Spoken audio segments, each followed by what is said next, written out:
Hi everyone, welcome back once again to your channel, and today's section of video is about pregnancy and embryonic development. हमने last वाले हमारे video में fertilisation and implantation की बात discuss की थी and basically हमने इस चैप्टर के maximum of the topics cover कर लिए हैं. हमारे दो लास्ट के टॉपिक्स हैं जो बचे हैं. पहला है जो प्रेगनेंसी एंड एम्ब्रियोनिक डेवलपमेंट है और नेक्स्ट माना है लैक्टेशन एंड पैचुरेशन. तो हम उसको डिस्कस करेंगे. आज ही एक वीडियो में हम ये दोनों टॉपिक कंप्लीट कर लेंगे क्योंकि अलग अलग बताने का कोई फ़ायदा नहीं है इन टॉपिक्स को. Right, so let's begin with the today's section of video. सबसे पहली चीज़ जो है यहाँ पर वो है कि after implantation finger like projection call chorionic villi appear on trophoblast. तो मैंने आपको ट्रोफोब्लास्ट के बारे में बताया था that this is an structure which is layer outside, right, outside your blastomere. So blastomere के इस आउटर लेयर पर यहाँ पर एक क्या होता है, क्रॉनिक विलाई टाइप का स्ट्रक्चर डेवलप हो जाता है. क्या हो जाता है, क्रॉनिक विलाई टाइप का ऐसे स्ट्रक्चर बन जाते हैं. राइट, तो इस स्ट्रक्चर को हम कहते हैं क्रॉनिक विलाई. राइट, जो क्रॉनिक विलाई होता है ये सराउंड होता है यूट्राइन टिश्यू से. ये क्या होता है, यूट्राइन टिश्यू से ये सराउंडिंग किया होता है इसने. ठीक है, और यहाँ पर क्या लगा होता है, यहाँ पर इंपॉर्टेंट चीज़ लगी होती है that is your mother blood. समझ आया मैं क्या कह रही हूँ, व्हाट आई एम सेइंग. पहला हम जान रहे हैं ये हमारा क्या है, जाइगोट स्ट्रक्चर है या फिर आप ब्लास्टोमर बोल सकते हो. ब्लास्टोमर की बाहर वाली लेयर जो होती है ये यहाँ पर ये ट्रोफोब्लास्ट होता है जो लगा होता है. इसके ऊपर क्या लगा होता है, ट्रोफोब्लास्ट. ट्रोफोब्लास्ट आउटर लेयर होती है. इस आउटर लेयर के ऊपर हमारे ये स्ट्रक्चर्स होते हैं जिन्हें हम क्रॉनिक विलाई कहते हैं. तो ये छोटे छोटे स्ट्रक्चर्स होते हैं जो डेवलप हो जाते हैं. अब इन क्रॉनिक विलाई से हमारे दो चीज़ें अटैच होती है. एक होता है यूटेराइन टिश्यू. यूट्राइन टिश्यू मतलब क्या है कि जो यूट्रस है उसका टिश्यू, और उसके साथ ही वहाँ पर क्या हमें मिलता है, मैटरनल ब्लड, यानी कि मदर से जो ब्लड आ रहा है वो यहाँ पर टच होता है. क्लियर. तो यहाँ पर जो दो चीज़ें हैं वो इम्पॉर्टेंट हैं कि सबसे पहले क्रॉनिक विलाई का डेवलपमेंट कहाँ पर, ट्रोफोब्लास्ट पर. और ये क्रॉनिक विलाई सराउंडेड होती है किस चीज़ से, यूट्राइन टिश्यू और मैटरनल ब्लड से. It causes the chronic villi and the uterine tissue to become interdigited with each other and jointly form an structure and functional unit developing between fetus and mother as a placenta. तो यहाँ पर क्या कह रहा है कि जो ये क्रॉनिक विलाई है और यूट्राइन टिश्यू है ये दोनों क्या करते हैं, इकट्ठे होकर आपका फंक्शन करने लगते हैं. जब ये दोनों क्या, दोनों में स्ट्रक्चर की मैं बात कर रही हूँ ये आपको पता होना चाहिए. मैं बात कर रही हूँ uterine tissue, uterine tissue plus your what, maternal blood और क्रॉनिक विलाई. तो यहाँ पे है हम विलाई सिंपली मैं लिख दे रही हूँ तो आपको क्लियर रहेगा. जब ये दोनों चीज़ें एक जॉइंट को जॉइंट करके फंक्शन करने लगती हैं तो ये बनाती हैं सबसे इम्पॉर्टेंट स्ट्रक्चर वो एम्ब्रियोनिक डेवलपमेंट का, जिसे हम कहते हैं प्लेसेंटा. ठीक है, सबसे इम्पॉर्टेंट स्ट्रक्चर होता है ये क्या है, एम्ब्रियोनिक डेवलपमेंट का. क्लियर.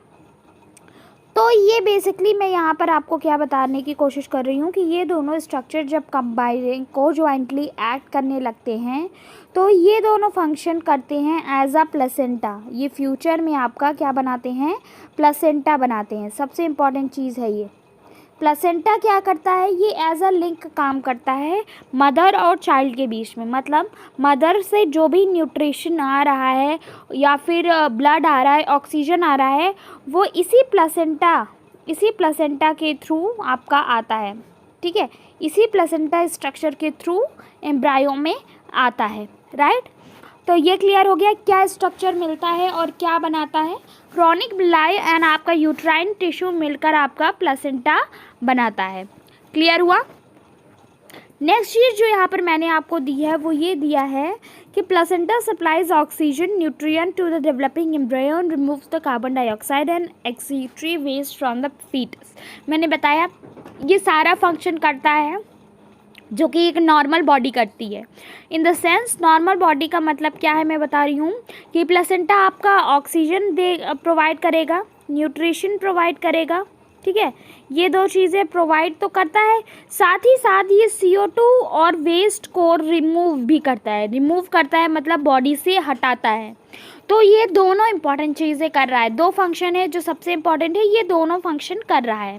पहला फंक्शन है कि ये एम्ब्रायो को सारी उसकी ज़रूरत की चीज़ें दे रहा है जिससे वो डेवलप करे, और सेकंड जो एक्यूमुलेशन है वेस्ट प्रोडक्ट का उसको रिमूव कर रहा है। तो ये भी एक नेसेसरी पार्ट है डेवलपमेंट का, right.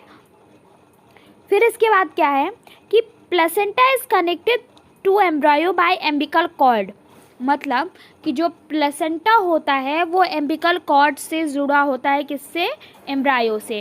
What I am saying here is, मैं एक आपकी रफली बताती हूँ आपको कि मैं क्या कहना चाह रही हूँ, जिससे कि आपको ये एक्सट्रीमली क्लियर हो जाएगा, ठीक है।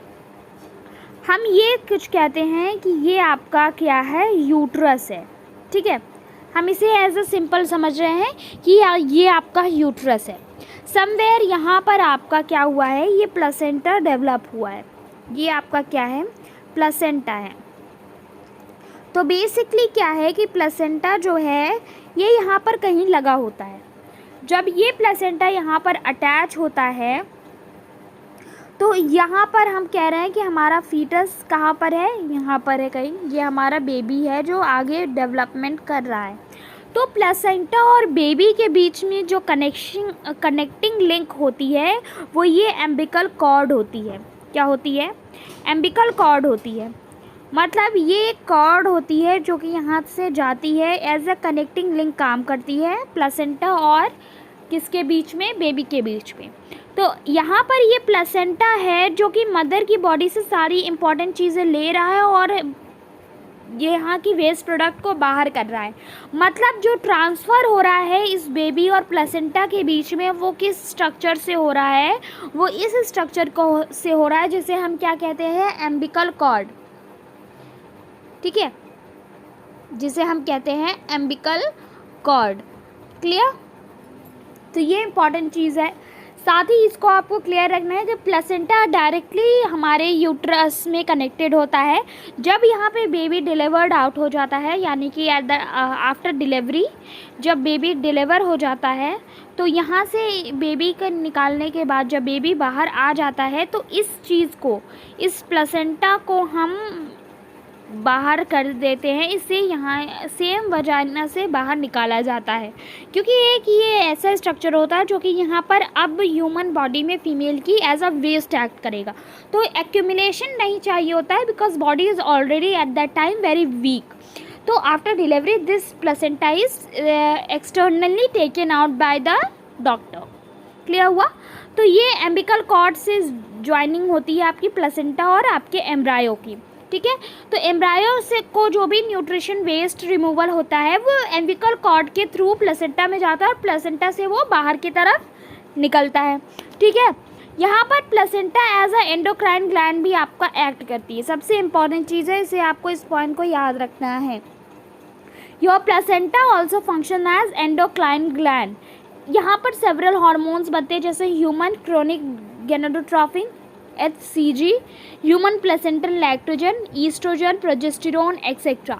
क्योंकि जो भी ये टाइम पीरियड होता है प्रेगनेंसी का, इसमें हमारे ईस्ट्रोजन और प्रोजेस्टेरोन का सबसे इम्पॉर्टेंट फंक्शन होता है।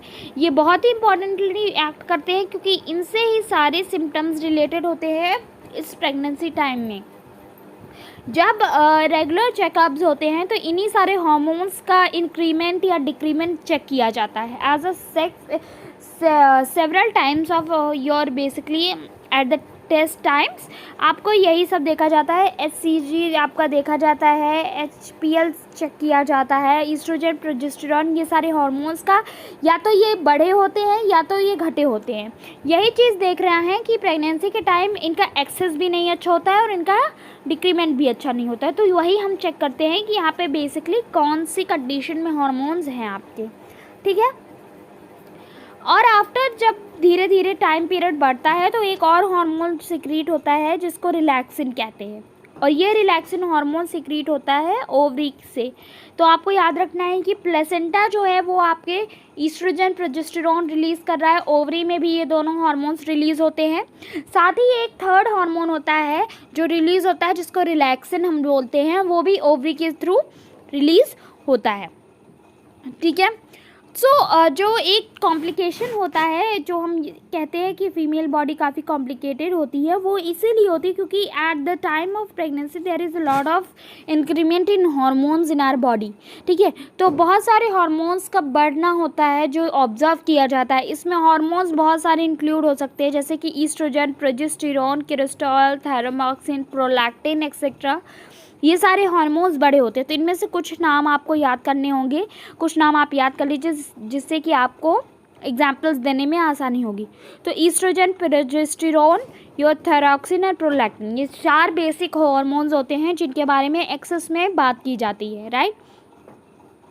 तो हाई लेवल इन जो है हार्मोन्स का ये एसेंशियल होता है फीटल ग्रोथ के लिए, मतलब कि ये हार्मोन्स कहीं ना कहीं पॉजिटिवली एक्ट करते हैं, क्योंकि ये जो हार्मोन्स है ये आपके फीटस की ग्रोथ को काफ़ी हेल्प करते हैं। जो भी हमारी बॉडी में मेटाबॉलिक चेंजेस होते हैं उनको मेंटेन करते हैं, हमारी बॉडी को प्रिपेयर करते हैं आगे की फर्दर, किस लिए, हमारे आगे के जो टाइम पीरियड है प्रेगनेंसी का, उसके लिए हमारी बॉडी को शुरुआती टाइम पीरियड से ये प्रिपेयर करना शुरू कर देता है, राइट। यहाँ पर जो नेक्स्ट पॉइंट है वो वहाँ पर बहुत इंपॉर्टेंट है, क्योंकि यहाँ पर मैंने लेयर्स बताई हैं। ये लेयर्स जनरली आपसे पूछी जाती हैं। लेयर्स क्या है कि मैंने यहाँ पर दिया है कि इम्प्लांटेशन के जस्ट बाद जो होता है वो हमारा जो जाइगोट होता है वो डिफरेंशिएट करने लगता है, मतलब डेवलप करने लगता है। डेवलप करने का मतलब है कि उसमें कई सारी लेयर्स हमें दिखने लगती हैं। क्या होता है कि 2 इम्पॉर्टेंट लेयर हैं जो यहाँ पर दी हुई हैं, mesoderm, then your ectoderm and endoderm. तो यहाँ पर आपकी 3 लेयर है। एक्टोडर्म होती है आउटर लेयर, ठीक है, एक्टोडर्म आपकी सबसे आउटर लेयर होती है। देन आती है एंडोडर्म, और एक्टोडर्म और एंडोडर्म के बीच में आती है मीजोडर्म, जो कि बेसिकली एक सेंटर मिडिल लेयर होती है, ठीक है। जब ये तीनों लेयर्स होती हैं, ये जब हमारे एम्ब्रायो में बन जाती हैं तभी आगे फर्दर फीटल डेवलपमेंट होता है। फीटल डेवलपमेंट क्यों होता है? क्योंकि ये जो तीनों लेयर्स हैं ये होती हैं आपकी, कौन सी लेयर्स हैं ये? These are your tissue layers. तो इन्हीं टिश्यू लेयर्स से हमारे आगे के टिश्यूज़ डेवलप होते हैं। द टिश्यूज़ से ऑर्गन बनता है, ऑर्गन से ऑर्गन सिस्टम बनता है, फिर पूरा फीटस जो है हमारा वो एज अ बेबी बन के रेडी होता है, राइट। तो ये तीनों लेयर बहुत होती हैं। कहीं पे भी आप किसी भी ऑर्गन का डेवलपमेंट अगर देखोगे तो वो यही बताएगा कि वो एक्टोडर्मल है, मीजोडर्मल है या एंडोडर्मल है।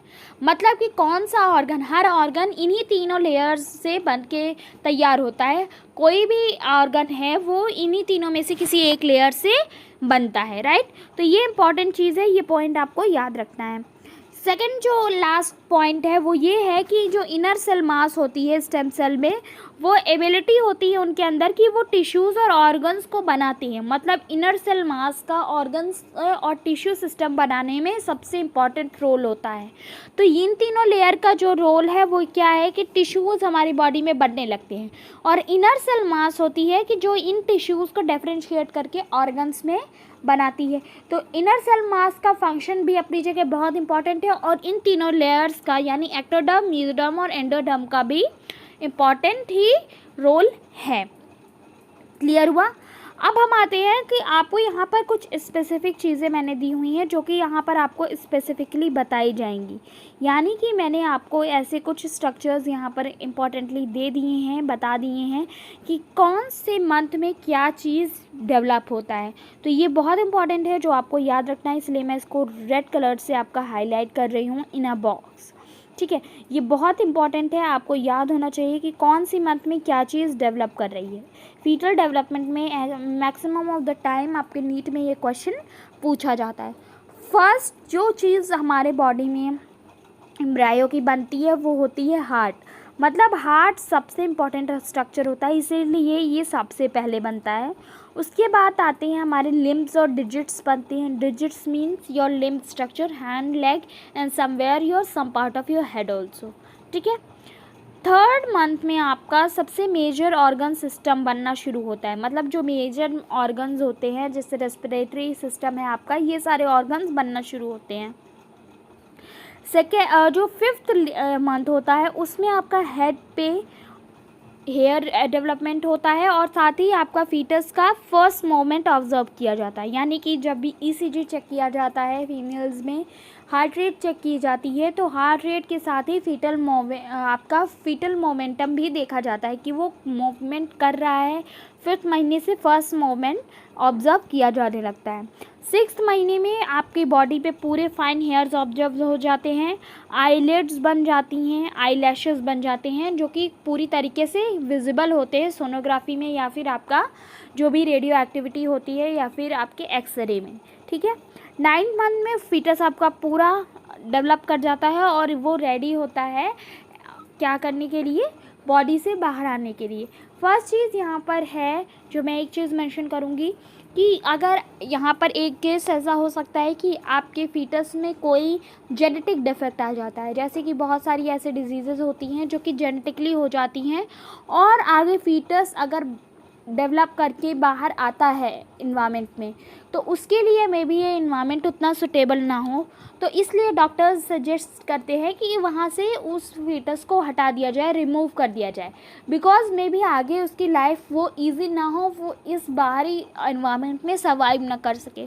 सेकेंड कंडीशन ये हो सकती है प्री मैच्योर डिलीवरी केसेस में कि या तो आपका बेबी जो है उसे प्रॉपर न्यूट्रिशन नहीं मिला है, तो वो आपके स्टमक में ही डेथ कर जाता है, और या फिर ये कंडीशन ये हो सकती है कि जो आपका एम्बिकल कॉर्ड था वो समवेयर कहीं हेड के अराउंड या बॉडी में उसके क्या होता है कि स्टिक हो जाता है। अरे जब एक टॉपिक कंप्लीट होगा तभी तो क्या आता है। हाँ बोलो। तो कहीं बॉडी में वो क्या होता है कि बॉडी को सराउंड कर लेता है, जैसे कि एक केस हो सकता है कि वो नेक में फंस गई है एम्बिकल कॉर्ड, तो उस केसेस में आपका क्या होता है कि बच्चे को जल्दी टाइप पीरियड से पहले ही बाहर ला दिया जाता है बॉडी के वाया सर्जियन डिलीवरी, क्योंकि उस केस में मदर के लिए भी हार्मफुल हो सकता है और डेवलपिंग फीटस के लिए भी। तो मैक्सिमम ऑफ द केसेस में क्या होता है कि जब प्री मैच्योर होता है तो यही दो केसेस हो सकते हैं, या तो यहाँ पर आपको प्रॉपर एम्ब्रियो को न्यूट्रिशन नहीं मिला है इसलिए उसकी डेथ हो सकती है, या फिर प्री मैच्योर डिलीवरी हो सकती है, और या फिर सेकंड केस हो सकता है कि उसके एम्बिकल कॉर्ड में कुछ प्रॉब्लम हो गई है, वो फर्दर आप उसको आगे बॉडी में नहीं रख सकते क्योंकि उसकी बॉडी में अब umbilical cord as a function नहीं एज अ डेथ थ्रेट काम कर रही है। तो इस केसेस में बाहर बेबी को जल्दी ला दिया जाता है। जो इन्वायरमेंट उसके लिए क्रिएट होना रहता है, लाइक तो उसे एक मशीन होती है जिसमें उसे रखा जाता है, वहाँ पर उसे प्रॉपर मदर वोम वाली इन्वायरमेंट दिया जाता है। After a certain period of time वहाँ से उसे निकाल के मदर को दे दिया जाता है, एंड आफ्टर दैट वहाँ पर वो as a normal human being act करना शुरू कर देता है, राइट।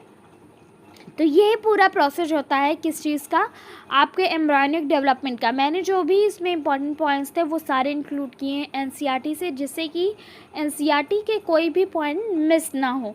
अगर फिर भी कोई डाउट रह जाता है या फिर कोई प्रॉब्लम है जो आपको फेस करना है, आप फेस कर रहे हो किसी भी टॉपिक को रिलेटेड, तो आप मुझसे कमेंट सेक्शन में पूछ सकते हैं। एंड इम्पॉर्टेंटली मैंने जो भी वर्ड्स यहाँ पर हाईलाइट किए हैं, it means that they are very important, और मैंने इसीलिए आपको हर चीज़ को इन अ शॉर्ट मैनर समझाया है जिससे कि कोई भी कॉम्प्लिकेशन ना हो किसी भी टॉपिक में, राइट।